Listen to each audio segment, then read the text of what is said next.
భార్య ముందే భర్తను పెట్రోల్ పోసి తగలబెట్టిన అత్తమామ చూస్తూ ఉండిపోయిన కూతురు.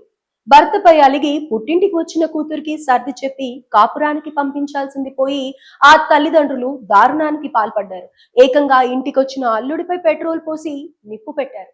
దీంతో ఒళ్లంతా మంటలు రేగడంతో అల్లుడు సమీపంలోని నీటి తొట్టిలో పడిపోయాడు. ఇరుగు పొరుగు గమనించి ఆసుపత్రికి తరలించిన ఫలితం లేకపోయింది. ఈ దారుణ ఘటన కుటుంబ కలహాలు నిండు ప్రాణాన్ని బలి తీసుకున్నాయి. దంపతుల మధ్య కలహాలు రావడంతో భార్య అలిగి పుట్టింటికి వెళ్ళింది.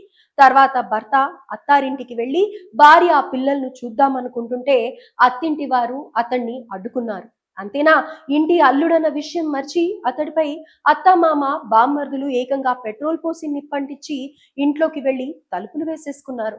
ఒళ్లంతా మంటలు రేగడంతో అల్లుడు సమీపంలోని నీటి తొట్టిలో పడిపోయాడు. ఇరుగు పొరుగు గమనించి ఆసుపత్రికి తరలించిన ఫలితం లేకపోయింది. ఈ దారుణ ఘటన భద్రాద్రి కొత్తగూడెం జిల్లాలోని టేకులపల్లిలో చోటు చేసుకుంది.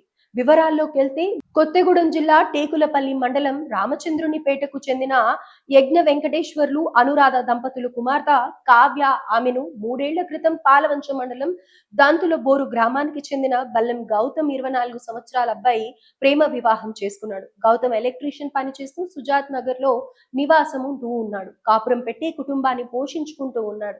వారికి 2 ఆడపిల్లలు. అయితే 5 నెలల క్రితం భార్యాభర్తల గొడవ పడటంతో కావ్య అలిగి పుట్టింటికి వెళ్ళింది. ఆ క్రమంలో ఫిబ్రవరి 2న రాత్రి భార్య పిల్లలను చూసేందుకు గౌతమ్ అత్తింటికి వెళ్ళాడు. అయితే అల్లుడు గౌతమ్ ను అత్త మామ బామ్మర్దులు ఇంట్లోనికి అనుమతించలేదు. దీంతో వారి మధ్య ఘర్షణ చోటు చేసుకుంది. ఈ క్రమంలో వారు గౌతమ్ పై పెట్రోల్ పోసి నిప్పంటించి ఇంటికెళ్లి తలుపులు వేసేసుకున్నారు. మంటలకు తాళలేక గౌతమ్ కేకలు వేస్తూ పక్కనే ఉన్న నీటి తొట్టిలో పడిపోయాడు.